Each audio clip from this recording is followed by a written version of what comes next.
Nous y voilà, le grand jour est arrivé. Le tout premier d'une grande aventure. Nos sacs sont prêts, nous voilà bien reposés, tout excités à l'idée de prendre la route.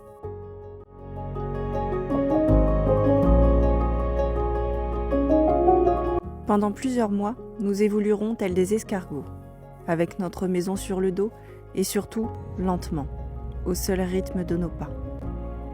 C'est ça, la lenteur sera notre quotidien, la simplicité notre mode de vie et la liberté notre moteur bien sûr.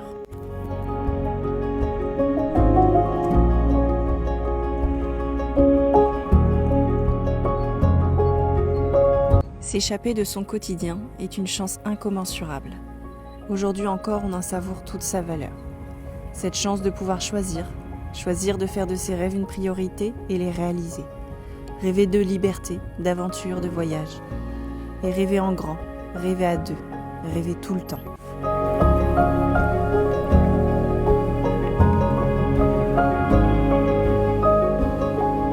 On saisit donc à nouveau cette chance de pouvoir partir marcher en itinérance pendant des mois, tous les trois. Et oui, Sierra, qui partage notre vie depuis plus de 3 ans maintenant, est de la partie. On ne pouvait pas la laisser et la priver du grand air. Mais ne vous inquiétez pas, elle n'en est pas à son premier coup d'essai. Madame a déjà parcouru le chemin de Compostelle il y a 1 an et demi. 1700 km dans les patounes. Si ça, ce n'est pas un chien rodé.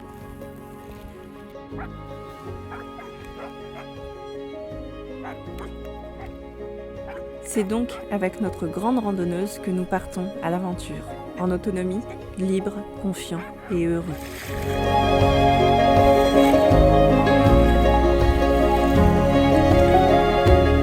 Notre chemin débute au bord de l'océan, dans la jolie ville d'Arcachon. On remplit ici nos poumons de l'air iodé et notre cœur du vent de liberté qui se dessine devant nous. Mais pour aller où, me demanderez-vous ? Après avoir parcouru plusieurs fois les chemins de Saint-Jacques-de-Compostelle, c'est vers une direction contraire qu'on se dirige cette fois. Notre cœur est aujourd'hui appelé vers un nouveau pèlerinage, dans un nouveau pays, une nouvelle ville, la ville éternelle, Rome.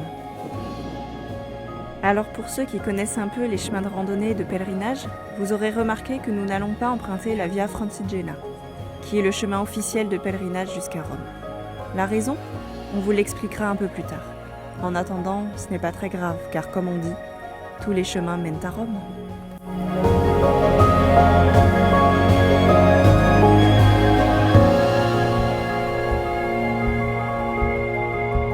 Allez, c'est parti, un pas après l'autre, kilomètre après kilomètre. Il ne nous reste plus qu'à suivre nos rêves. Ils connaissent le chemin.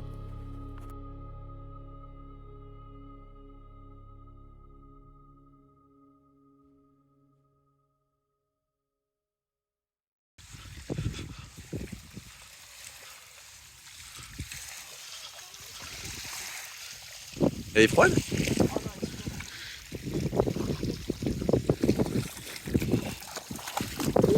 Elle est froide. Dis-moi qu'elle est bonne. Elle est fraîche.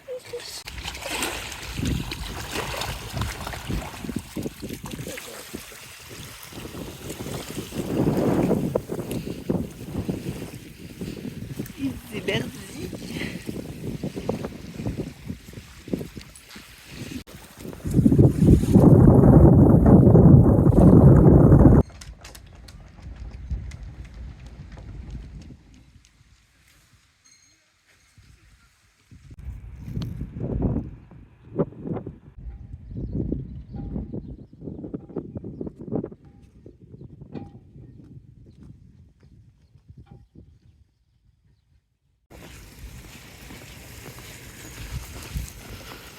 Voilà, on part pour Rome, comme vous l'avez vu dans l'introduction. Un autre pèlerinage. Et donc c'est un autre pèlerinage que Saint-Jacques-de-Compostelle. C'est un pèlerinage assez connu aussi, surtout quand on a déjà fait le chemin de Saint-Jacques. Voilà, il y a beaucoup de personnes qui vont aussi à Rome après, ou avant, bref. Du coup, comme vous l'avez vu dans l'introduction, on ne part pas sur la Via Francigena. Donc pour ceux qui connaissent ou qui ne connaissent pas, donc la Via Francigena, c'est le chemin officiel de pèlerinage pour aller à Rome. C'est pas comme Saint-Jacques-de-Compostelle, il n'y a pas plusieurs voies. Pour Rome, il n'y en a qu'une. Elle part de Canterbury en Angleterre et puis elle va jusqu'à Rome. Nous, on a décidé de partir d'Arcachon. Voilà. Alors, vous pouvez nous dire pourquoi Arcachon? Vraiment, Aucune logique. on n'a aucune attache à cette ville, hein, autant le dire. Alors, en fait, ce qui s'est passé, enfin ce qui se passe, c'est que la Via Francigena, surtout la partie française, ne nous faisait pas envie en fait. Voilà, passer par le nord de la France, surtout à cette époque-là, là on est en février du coup. Ça nous faisait pas très envie de passer par là-bas. C'est des coins qu'on a pu un peu, la Champagne et tout, un peu parcourir en camion, c'est pas des coins qui nous plaisent. Du coup on s'est dit les traverser à pied, bof. Et ça faisait un bon moment qu'avant même de penser à aller à Rome, on avait repéré un autre GR, le GR6, qui part d'Arcachon et qui va jusque dans les Alpes, à la frontière italienne. Donc, je pense que vous me voyez venir. On a décidé, plutôt que de prendre la Via Francigena qui ne nous faisait pas envie, de prendre le GR6 qui nous faisait envie depuis un moment. Et comme vous avez compris, il va jusqu'à la frontière italienne, rejoindre la Via Francigena en Italie, mais par la côte après. Donc, Il y a un petit truc aussi que tu oublies de dire, c'est que le GR6 il passe par le chemin de Saint-Jacques aussi. Oui, il y a plein de... Il y a une portion qui passe de Rocamadour du coup jusqu'à dans l'Aubrac. Donc là c'est le chemin de Saint-Jacques qu'on va reprendre à l'envers. Enfin bon, là c'est tout un tas de choses qu'on verra. Pure coïncidence, hein, vraiment. Pure coïncidence. On va à Rome faire un pèlerinage, mais quand même on reprend un peu Saint-Jacques. Non, du coup c'est des choses qu'on vous montrera au fur et à mesure de notre parcours, ce qu'on a décidé de faire, d'emprunter. Parce qu'on va pas aller, dans les Alpes, on va pas traverser les Alpes, nous on va descendre à la côte après. Mais bon, d'ici là, hein, on a le temps. On vous expliquera au moment venu. Enfin voilà, la simple et unique raison pour laquelle on ne démarre pas de Canterbury ou simplement du nord de la France, c'est parce qu'on n'en avait pas envie et qu'on a pris le chemin, un autre chemin pour aller à Rome, mais tous les chemins mènent à Rome. Du coup, voilà. Donc nous démarrons d'Arcachon, on est fin février, il fait plutôt bon. On vous embarque avec nous pour cette nouvelle aventure.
On est parti pour longer le littoral.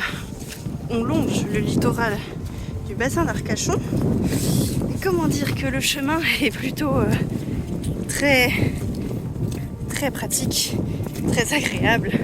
Voilà, on glisse, on manque de tomber toutes les 2 secondes et demie.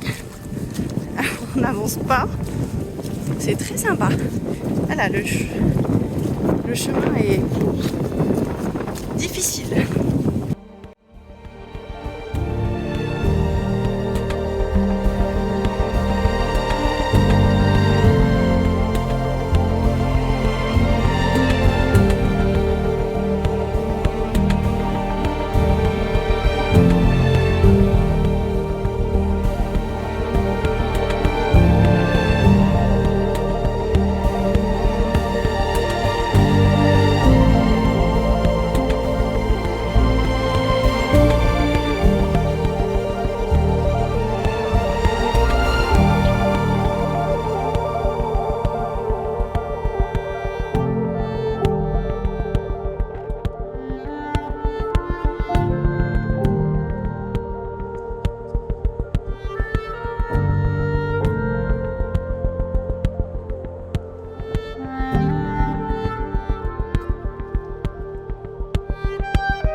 l'été, c'est plus génial. Après, il crève de chaud, tu vois tout là-dedans. T'es contente? Ça va?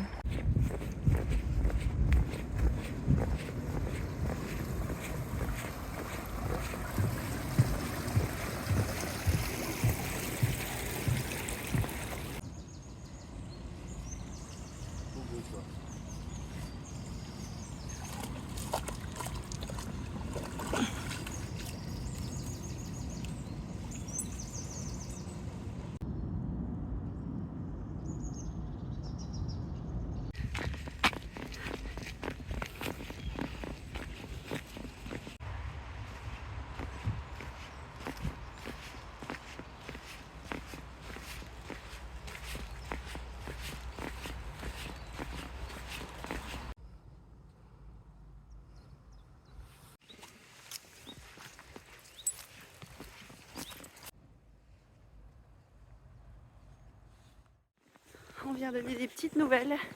Du coup, donc là, on est le 27 février.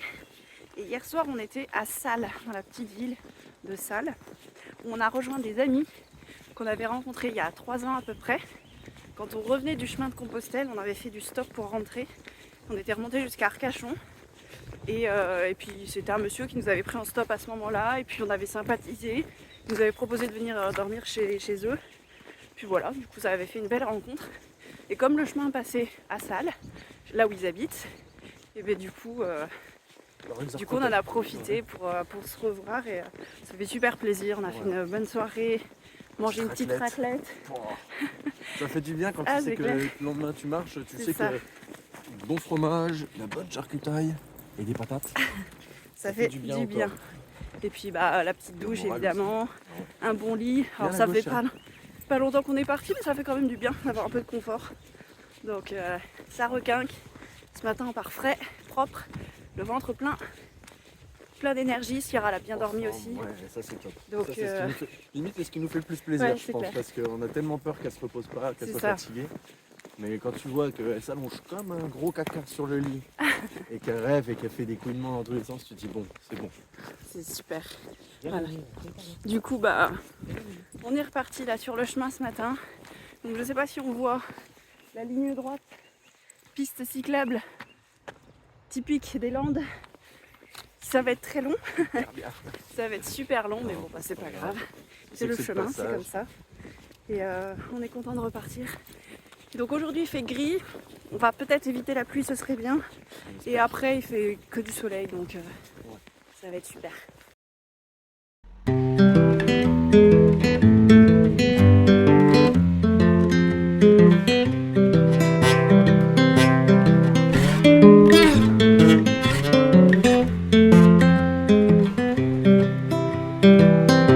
I've been thinking about myself today, thinking how I changed, how I really don't care if you are here or if you don't stay.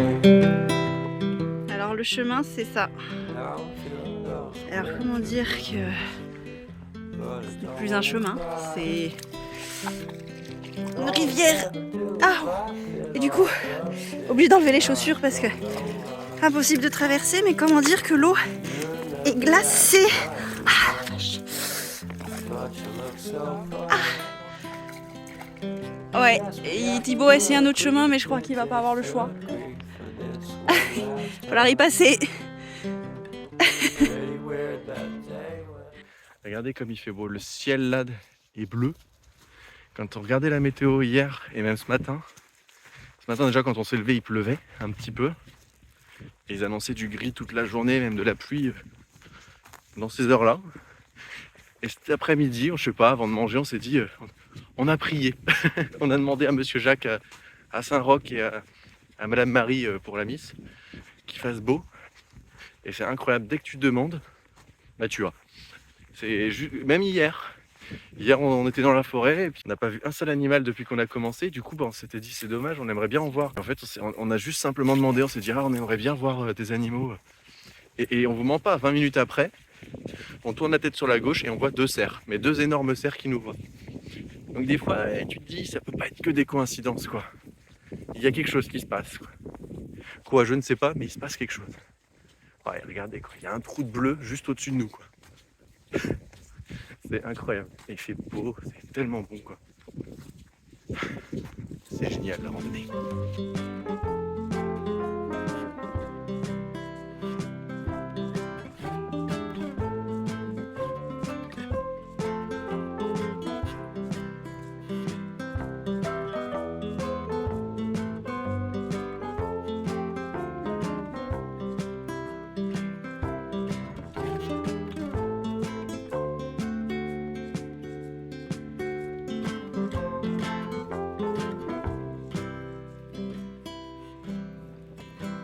And I don't care if I got much at all here in this small town. 'Cause in the end we're all buried deep inside the same hole in the ground.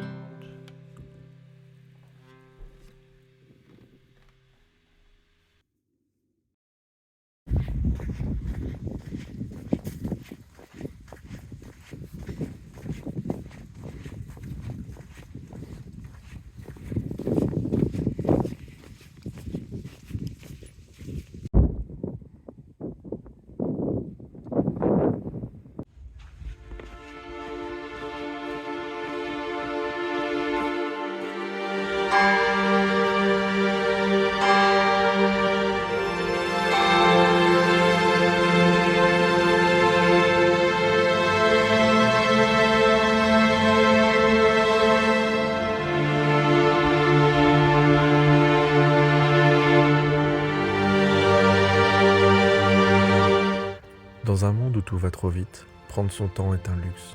La marche, bien que naturelle, devient un privilège. Et pourtant, lorsqu'on a la chance de pouvoir saisir cette opportunité, on en est très vite récompensé. Petit à petit, pas après pas, on sent notre corps se délier et reprendre ses marques. Oui, notre corps est fait pour marcher, et notre esprit pour vagabonder. Retrouver les chemins permet de lâcher prise, et en ces débuts d'aventure, c'est la légèreté qui prime. Pouvoir discuter de choses et d'autres, partager nos opinions sur différents sujets, rire souvent et cheminer en silence parfois. C'est là le bonheur si simple, mais si vrai, d'une activité banale dans un monde de fous.